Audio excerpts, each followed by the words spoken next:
आप सोचिए, भगवान यदि मेरे सर पे हाथ रख दे तो उसका स्पर्श, उसका टच, उसका फील कैसा होगा, वो मुझे फील करना है प्रैक्टिकल में। और फिर जो भी मैं चाहती हूं, आप पावरफुल वो संकल्प अपने मन में लाइए। आप फील कीजिए कि आप ब्रह्मांड के बीच में खड़े हो, यूनिवर्स के बीच में खड़े हो, और ये यूनिवर्स आपका ऑर्डर मानने के लिए, आपका हुक्म मानने के लिए तैयार खड़ा है। आप बोलो तो सही, वो तथास्तु करने के लिए तैयार है। तो क्या करेंगे?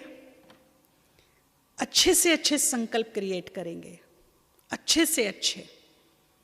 मान लीजिए मेरे अंदर क्रोध का संस्कार है, बहुत जल्दी जल्दी मूड स्विंग होता है, इरिटेट हो जाती हूँ, बहुत जल्दी गुस्सा आ जाता है, तो फिर नेगेटिव नहीं सोचना, मुझे गुस्सा आता है, बिल्कुल नहीं। गुस्सा क्यों आ रहा है, रीजन ढूंढना है। शांति का अभाव है, शांति का अभाव है, तो क्या आ रहा है, उस अभाव को भरना है। उस अभाव को हम भर देंगे तो क्रोध का प्रभाव खत्म हो जाएगा। तो कैसे उस अभाव को भरेंगे? 5 बार संकल्प करिए, प्रेजेंट में करिए, फ्यूचर में नहीं, क्योंकि मुझे रिजल्ट अब चाहिए, 2, 4, 10 साल बाद नहीं। ये हम ध्यान रखेंगे, प्रेजेंट में करेंगे। मैं शांतचित्त आत्मा हो जाऊंगी नहीं, मैं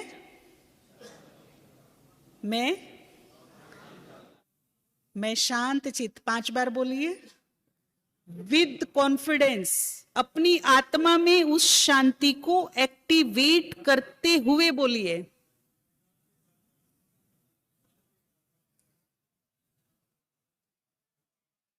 मैं शांति सागर की संतान हूं, मैं शांत चित्त आत्मा हूं, मैं शांति सागर की, मैं शांत चित्त, मैं शांति सागर की, मैं शांत चित्त। आज का दिन मेरा बहुत शांति से व्यतीत होगा, आज का दिन मेरा बहुत शांति से व्यतीत होगा। पूरा दिन वैसा ही होगा जो आपने पहला संकल्प कर दिया है, वैसा ही होगा, कंट्रोल रहेगा मन पर। दुख बहुत है लाइफ में, किसका अभाव है जी? सुख का। तो दुख याद करूंगी कि सुख? भले ही मुट्ठी भर है, पहाड़ जैसे दुख है लेकिन मुट्ठी भर सुख है, तो पहाड़ जैसे को रिजेक्ट याद रखना, जो एक्सेप्ट करूंगी वो आएगा, जो रिजेक्ट करूंगी जाएगा। तो किसको बुलाना है, किसका अभाव है जो दुख है? तो फिर क्या? मैं सुख स्वरूप, मैं बहुत सुखी हूं, सुख के सागर की संतान हूं, मैं बहुत सुखी हूं। एक्सेप्ट कीजिए। मुट्ठी भर जो सुख भी है मेरी लाइफ में, दुखों को भूल जाइए। 99% भले हो, 1% सुख हो, 1% सुख को शुक्रिया कीजिए। मेरी लाइफ में इतने सुख हैं, इनका लाख लाख शुक्रिया। मैं बहुत सुखी हूं, मैं बहुत सुखी हूं, मैं सुख के सागर की संतान हूं, सुख दादा की संतान हूं। आज मेरा दिन सबको सुख देते हुए, मैं अपने मन से, वचन से, व्यवहार से आज सबको क्या दूंगी? सुख दूंगी। करके देखिए, 15 दिन में पता लगेगा कि मेरे सुख में बढ़ोतरी हो रही है। इसी तरह से हम भाग्य को भी बढ़ा सकते हैं। भले ही दुर्भाग्य कितना भी परेशान कर रहा हो, भाग्य साथ ना दे रहा हो, दुर्भाग्य को आउट करेंगे और भाग्य को एक्सेप्ट करेंगे। जिसका अभाव है उसको एक्सेप्ट करेंगे, स्वीकार करेंगे, स्वरूप बनेंगे। तो इसी तरह से भाग्य का संकल्प करेंगे। मैं कौन हूं? या उठते ही हाय मेरी किस्मत खराब है, मैं फिर लेट हो गई, आज फिर अमृत वेला मिस हो गया, हाय उठते ही मेरे घुटने इतने दर्द, बाप रे मेरी कमर दर्द, क्या करूं, आज इतना काम है, कैसे निपटाऊंगा, ये काम तो मेरी जान ही ले लेगा। बोझिल होकर उठे, दुखों की फीलिंग के साथ उठे तो दिन कैसे बीतेगा?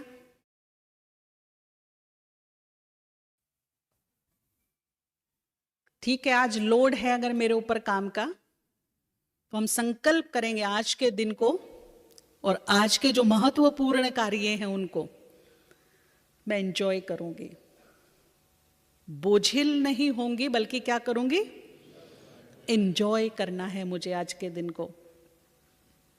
तो अच्छा सोचिए, सुबह उठ करके बढ़िया सोचिए, मैं बहुत खुश नसीब हूँ, सौभाग्यशाली हूँ, भाग्य का आह्वान कीजिए, एक्सेप्ट कीजिए, अंतर मन को काम दीजिए, तो वो ऐसे रास्ते, ऐसे व्यक्ति, ऐसे द्वार, ऐसे कार्य आपको देगा कि भाग्य निर्माण होगा, जहाँ से दिनों दिन भाग्य में बढ़ोतरी होती चली जाएगी और दुर्भाग्य आउट होता चला जाएगा, सोया हुआ भाग्य भी जाग जाएगा, महसूस होगा कि हाँ मेरा लक मुझे साथ दे रहा है। तो इस प्रकार के बहुत सारे संकल्प हैं, मेरे साथ सब कुछ, मेरे साथ सब कुछ।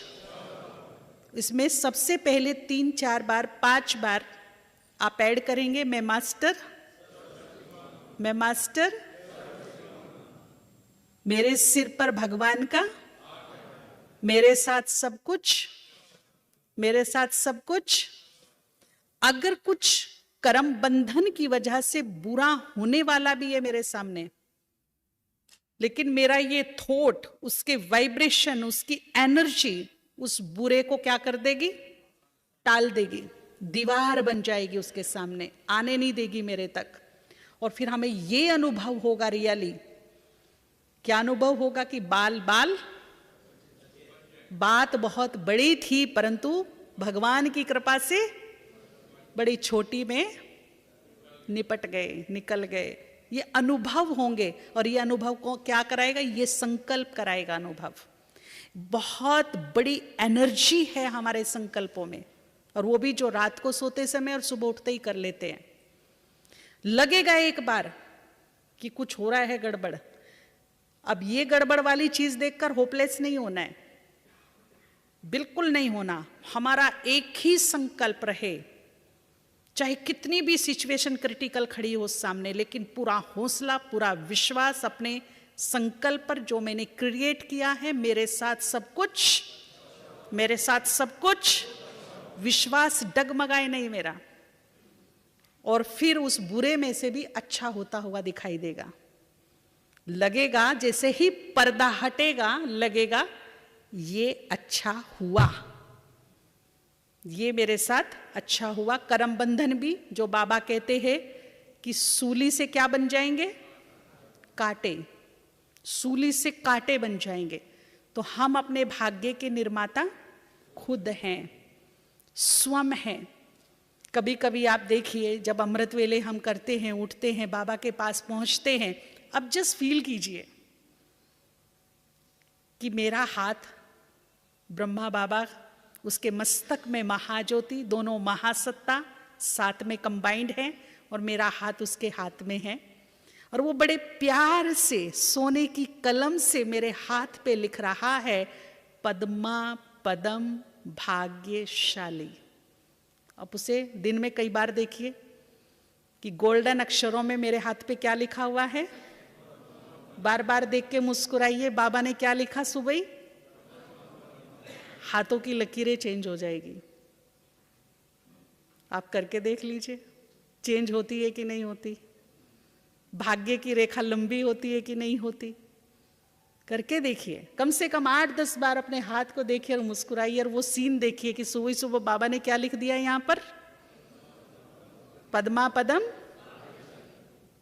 तो फिर भाग्य हमारे पास होगा, साथ होगा, हम क्रिएटर होंगे।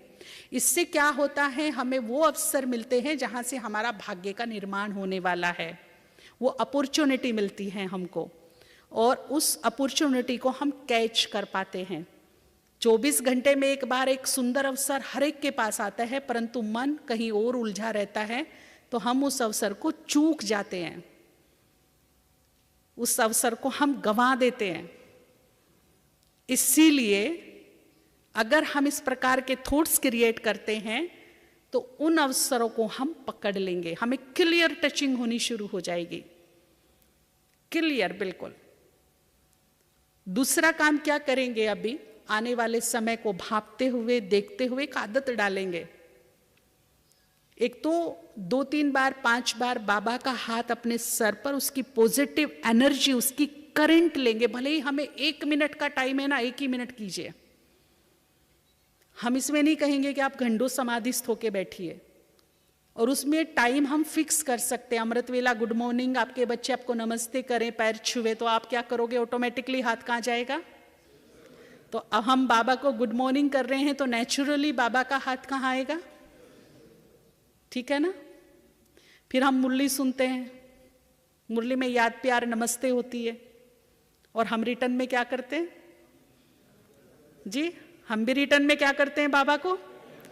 तो थोड़ी देर, कुछ सेकंड, कुछ पल आप फील कीजिए कि नमस्ते करते हुए बाबा ने क्या किया, हाथ मेरे, और उस हाथ को, भाई वो 10 सेकंड की बात है, परंतु उस शक्ति को, उस एनर्जी को, उस स्पर्श को मुझे महसूस करना है, फील करना है, क्योंकि उसका साधारण हाथ नहीं है, बहुत शक्तिशाली है, बहुत ताकत वाला है, बहुत पावरफुल एनर्जी उससे मुझे मिल सकती है। उसके बाद हम 3 बार तो खाना खाते हैं, ब्रेकफास्ट करते हैं, दोपहर का लंच और डिनर करते हैं, फिर गुड नाइट भी करते हैं।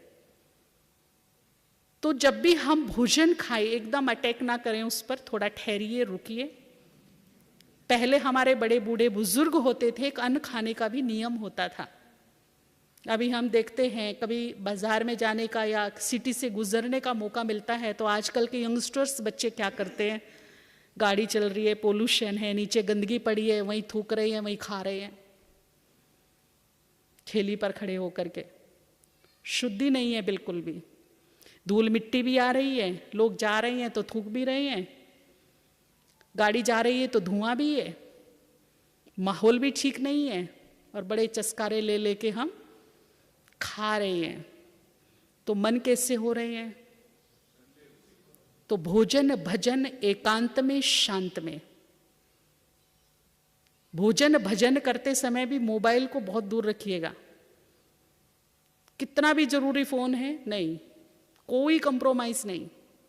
हम खाना खाते समय मोबाइल अपने पास नहीं रखेंगे, बिल्कुल शांति से, प्यार से, अन्न को सम्मान देते हुए, अन्नपूर्णा का सत्कार करते हुए।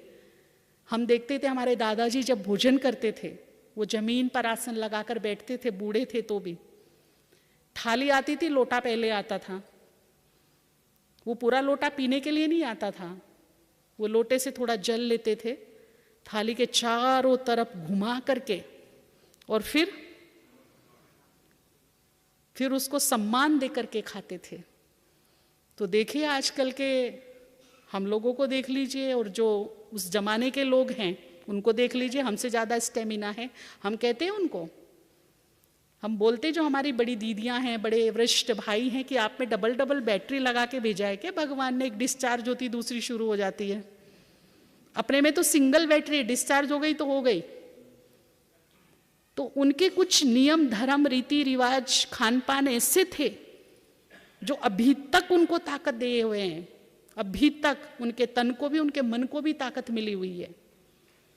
तो हमारे खाने का ढंग कैसा होना चाहिए, सबसे पहले हम सृष्टि के पालनकर्ता का शुक्रिया करेंगे जो हमारी पालना कर रही है ना।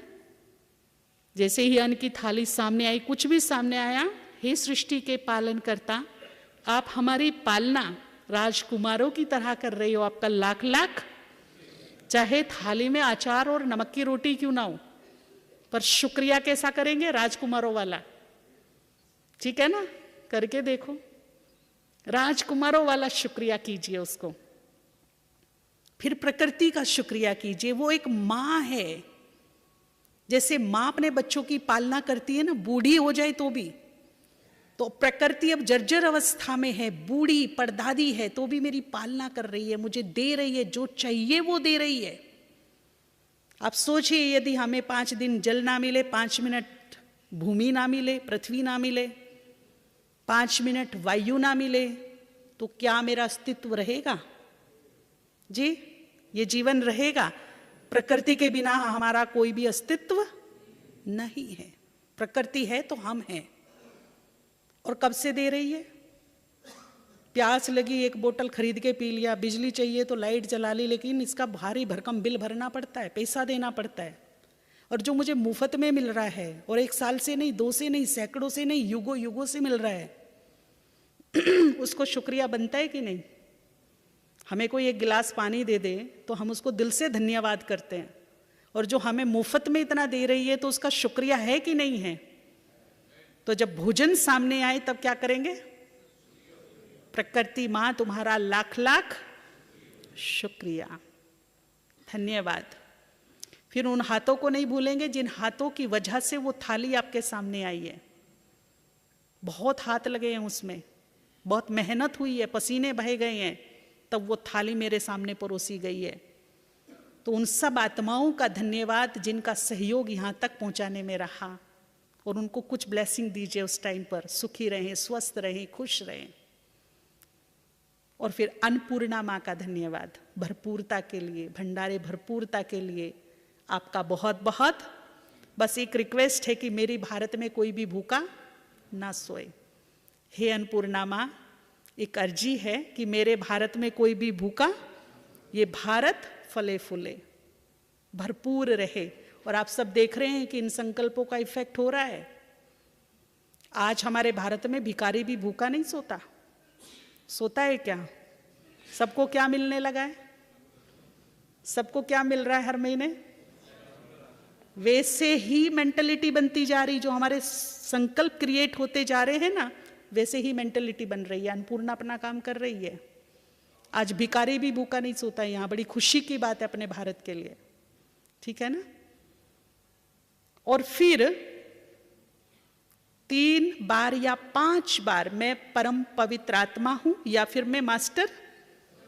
आप दृष्टि देख करके संकल्प कीजिए अन्न को, और फिर संकल्प कीजिए ये मेरे लिए दुख भंजन भोजन है, ये संजीवनी है, ये अमृत है, जीवनदायिनी शक्ति है।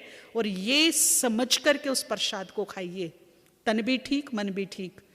दुख भंजन है तो मन के रोग, तन के रोग सब खत्म।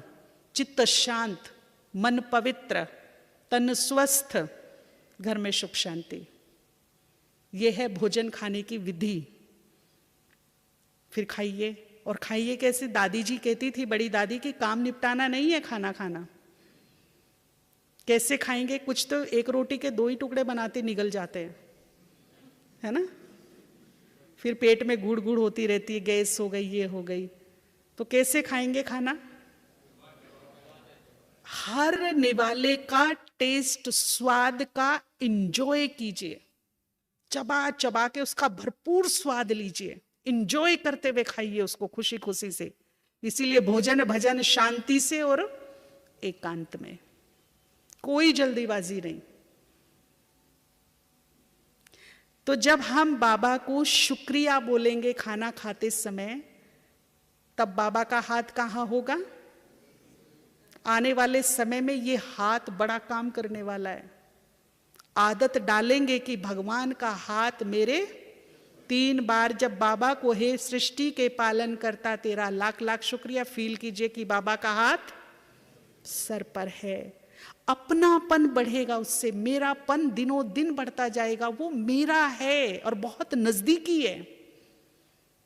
ये फीलिंग बढ़ानी है दिनों दिन। वो मेरे साथ है, मेरा उस पर अधिकार है, वो मुझे बेहद प्यार करता है। तो 5 बार क्या करेंगे? सर पर हाथ रखवाएंगे। एक चीज और ध्यान में रखेंगे, कभी कभी बहुत सुंदर एक मेडिटेशन की विधि है, बहुत ही हमें मेंटली सपोर्ट करती है ये चीजें। हम आत्मा एक दीपक है, दीप, आत्मा दीप बोलते हैं। आप फील कीजिए मैं आत्मा दीप बाबा के सामने हूं, आत्मा के रूप में देखिए अपने को, और बाबा उस दीपक को ऐसे संभाले हुए हैं। अगर हम कोई दीपक जलाते हैं और हवा का झोंका आ जाए तो हम ऑटोमेटिक क्या करते हैं, उससे क्या होता है? अगर कभी लाइफ में कुछ ऐसी सिचुएशन आ जाए कि दीपक थोड़ा सा लो, डगमग होने की स्थिति बन जाए, उस टाइम पे ये अभ्यास, ये अनुभूति बहुत काम आएगी। हम फील करें कि मैं आत्मा दीप बाबा के हाथों में पूरी तरह सुरक्षित हूं, कोई भी हवा का झोंका, कोई भी तूफान इसकी लो को हिला भी कौन रक्षा कर रहा है? तो कभी कभी ये मेडिटेशन की विधि भी अप्लाई कीजिए, बड़ा मजा आएगा, सुरक्षित फील करेंगे, अंदर से हमें सुरक्षा फील होगी, अंदर से कि मेरी सुरक्षा कौन कर रहा है? खुद ऊपर वाला मेरी सुरक्षा कर रहा है। अमृत वेला और हो सके तो नुमा शाम का योग अगर टाइम है जरूर कीजिएगा, भले 7 से 7:30 कीजिए, बाकी तो पूरे विश्व में 6:30 से 7:30 होता है। अमृत वेला तो बिल्कुल मिस नहीं कीजिए। कुछ भाई बहने थे जो कहते हमारी नाइट ड्यूटी होती है या हमारा होटल का काम है, बिजनेस का काम है, हम घर ही 11 साढ़े 11 बजे आते, 12 बजे तक भोजन करते, 12:30 1 सोते हैं। तो उनसे कुछ भाई बहनों से एक रिक्वेस्ट की कि आप 1 घंटा पहले अपने काम को समाप्त कीजिए या 1 घंटा पहले क्लोज कीजिए दुकान को, फिर देखिए क्या होता है। तो उनका एक्सपीरियंस ये था कि हमारी कमाई पे कोई फर्क नहीं पड़ा। जो हम 1 घंटा बाद क्लोज करते थे, अभी 1 घंटा पहले अमृत वेला अच्छा करने के लिए करने लगे, तो हमारी कमाई पे फर्क नहीं पड़ा, उल्टा उससे ज्यादा ही हो रही है, कम नहीं है। तो अमृत वेला से कॉम्प्रोमाइज नहीं करना, इसे पावरफुल ढंग से हम करेंगे, विधिवत करेंगे, जागती ज्योत बन के करेंगे। कई लोग नियम प्रमाण उठ तो जाते हैं, परंतु जुट के कब 3:45 बज जाते, 3:45 से कब 4:45 बज जाते पता ही नहीं चलता, सो के व्यतीत कर देते। तो उस अमृत वेले का कोई लाभ नहीं है। अगर कोई फिजिकली मेंटली प्रॉब्लम है, कुछ भी हो सकता है, कोई मेडिसिन ऐसी होती है जो हमें सुला देती है, तो थोड़ा सा फ्रेश पानी से नहा धो करके कुछ गर्म पी करके स्टार्टिंग में 1 महीना कुछ लिखने का काम कीजिए, स्वमान लिखिए या फिर घूम करके योग कीजिए, कमेंट्री से कीजिए, पर थोड़ा सा आदत बनाइए, जागती ज्योत बनकर मेडिटेशन करें, जागती ज्योत, अलर्ट। और ये वो समय है जब 24 घंटे में केवल एक बार भगवान वो रूप धारण करता है जिसका गायन है भोलानाथ। 24 घंटे में अमृत वेले ही शिव भोलानाथ का स्वरूप धारण करके बैठता है। और भोलेनाथ का कमिटमेंट है, जो चाहिए ले लो, जो चाहिए, लेकिन एक विश पूरी करने के लिए 90 डेज कंटिन्यू, बिना खंडित किए हुए अमृत वेला 90 डेज। आप कोई भी शक्ति चाहिए, सिद्धि चाहिए, शुभ इच्छा पूरी करनी है, संकल्प, कोई संस्कार खत्म करना है, किसी भूल की क्षमा चाहिए, कोई रोग ठीक करना है, समस्या विघ्न ठीक करना है, 90 डेज बिना खंडित किए जागती ज्योत बनकर आप वो पा सकते हैं। भोलानाथ का कमिटमेंट है, वो देने के लिए बैठता है, सिर्फ देने के लिए बैठता है। जैसे कर्ण का बताते हैं ना महाभारत में, उसका जैसा दानी आज तक कोई नहीं है, पर वो 24 घंटे नहीं बांटता था, उसका भी एक टाइम मुकर्रर था। कौन सा टाइम था जी? सूर्यास्त नहीं, सूर्य उदय। सूर्य उदय के समय गंगा स्नान के पश्चात वो थोड़ा सा टाइम होता था गंगा किनारे, जो भी उससे कोई कुछ मांगेगा, इवन प्राण भी मांगेगा, वो दे देगा। और इसी का फायदा श्री कृष्ण ने उठा करके क्या ले लिया था उससे? उसे पता था ये कवच कुंडल गया मैना, मेरी हार सुनिश्चित है, लेकिन फिर भी अपने वायदे के अनुसार उसने दिया, पीछे नहीं हटा। ऐसे ही भोलानाथ शिव बाबा भी अमृत वेले वचनबद्ध है, सिर्फ देने के लिए बैठता है। सिर्फ देने के लिए। आपको जो चाहिए वो प्राप्त कर सकते हैं। आप कोई शक्ति, कोई सिद्धि, कोई अपनी शुभ इच्छा, कोई समस्या का निदान, भूलों की क्षमा अमृत वेले मिल जाएगी। लेकिन जो सोते रहेंगे, इसी टाइम के बारे में गायन है, जो सोवत है वो जो जागत है। तुम कहाँ सोए पड़े थे जब इसका मतलब कभी तो भगवान ने भाग्य बांटा है, और भाग्य ऐसे टाइम पे बांटा है जब गहरी नींद का समय है ना। यही तो कहावत का अर्थ निकलता है ना कि भाग्य तो बांटा है, पर बांटा कब है? आपको बताएं डेल्टा में कब होता है इंसान? गहरी डीप बिल्कुल नींद में कब होता है मालूम है? ये डेल्टा वाली नींद है। इसीलिए जल्दी सोएंगे तो जल्दी उठेंगे, अमृत वेला बहुत अच्छे से करेंगे, भोजन ठीक से खाएंगे, कुछ नियम धर्म कर्म भी करेंगे 24 घंटे में, कुछ पुण्य कर्म भी कीजिए, दुआएं भी कमाइए। अगर वक्त है तो कुछ सेवा कीजिए, कुछ अच्छे काम कीजिए, जिससे हमारी पुण्यों की पूंजी दिनों दिन बढ़ती चली जाए। हमारा मन संतोष पाए रात को सोते समय कि आज हमने बहुत अच्छा किया है, आज हमारा पुण्य जमा हुआ है। हमारा पुण्य डेली बढ़ता चला जाए और पाप का पलड़ा नीचे आता चला जाए, घटता चला जाए। ठीक है ना। तो 24 घंटे में लक्ष्य रखिए कि कुछ दुआएं लीजिए किसी की, कुछ पुण्य कर्म कीजिए अपने मन वचन कर्म से, व्यवहार से, अपने धन से, अपने तन से।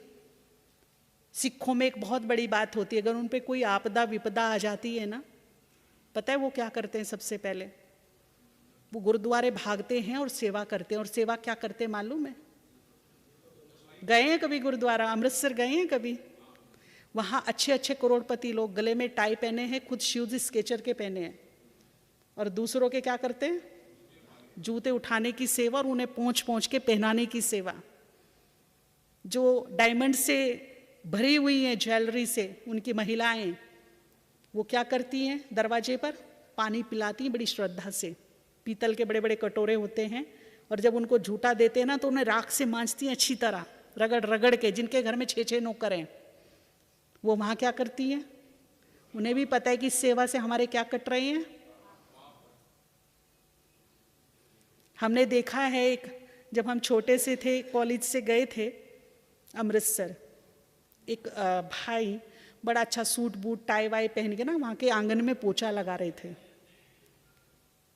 तो आखिर रहा नहीं गया, छोटे थे, बच्चा बुद्धि थी, तो पूछ लिया, अंकल ये काम तो आप नौकर से भी करा सकते हैं, आप टाई पकड़ के पोछा लगा रहे। टाई पहना हुआ था तो टाई ऐसे पकड़ा हुआ, क्योंकि ऐसे करते तो वो नीचे घिस जाती है सारी, तो हाथ में पकड़ के पोछा लगा रहे थे, तो बड़ा अटपटा सा लग रहा था।